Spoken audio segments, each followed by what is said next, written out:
Hello my friends and welcome back to A Common Touch of Fantasy. My name is Paul. Today we are reviewing All the Birds in the Sky by Charlie Jane Anders. A lovely book that I fell in love with and then fell out of love with. My recommendation for this book is if you enjoy your fantasy or science fiction with contemporary fiction in it and also having a magical realism feel, then you might like this one. I recommend a library borrow or a paperback buy when the paperback comes out. If you already own this, I'd say put it at medium to medium high TBR priority. Check out my written review for more detailed review. Check out the book on Goodreads and check out Thomas from SFF 180. He did a review on this book not too long ago and I thought his review was good and I wanted to share his review. Also check out the cover artist Will Stihill. I'll put his website below as well. The cover is awesome. This is a two-person point of view narrative told in third person. This is a story about two outcasts, one magical and one technological, that grow up together and then grow apart and then find themselves again later in life, only to experience a horrible geological catastrophe on a huge scale. Patricia is a witch. She can commune with nature, but magic in this world is an act of balance, give and take, and Patricia wants to give too much. Lawrence is a technological genius that is researching a way to open a portal to another world just in case our Earth dies. Patricia very much believes that the Earth is worth trying to save and heal, while Lawrence and his friends believe that leaving Earth is the answer for humankind. If you're thinking about buying or reading this book, expect the following from this book. Number one, the first half of this book is a lot like magical realism and a contemporary coming-of-age story. The science and the fantasy elements are very downplayed.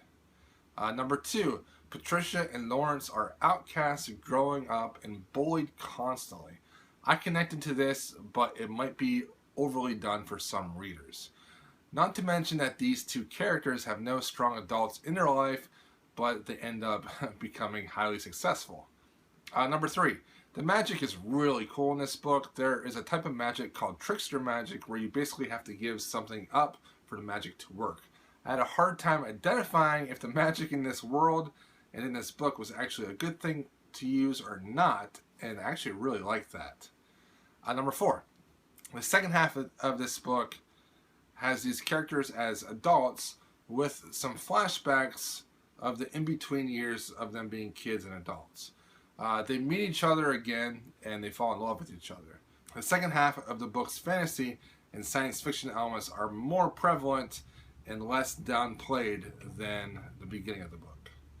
And number five, there are many themes in this book, with the two main themes being about the fluidity of ethics, if ethics is a concrete idea or if it changes, and if science and nature are at odds with each other. I loved the first half of this book. The downplayed science fiction elements and fantasy elements and the more magical, realistic feel to the book really worked for me. I connected to the characters and their struggles socially in school. The magic and technology aspects were fantastic and really intrigued me. The boy made an AI in his closet, and the girl could talk to animals. It was very cool.